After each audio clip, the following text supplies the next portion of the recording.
Mana uzatma va zarba gol! 3-0 yirik hisobga aylanib ketmoqda bu yog'i. Va Gilerme gol urmoqda. Gilerme Aleksandr Machado gol muallifi. Mana birgalikda Shohmalik Komilov bilan bu tomonda bizga odatda ko'rinmayotgan tarafda tribunalarda muxlislar anchayin ko'p. Chunki kunning o'sha o'yin boshlangan vaqtda quyoshli qismi qarshimizda edi va ko'p o'rindiqlar juda bo'sh turgandi. Bu tomondan ko'ryapmiz, ancha muxlis yig'ilgan. Nisbatan baribir olib qaraydigan bo'lsa.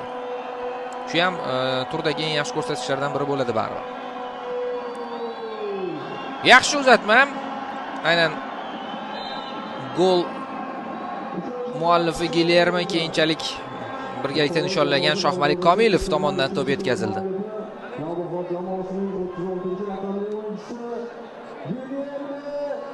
Shuni mana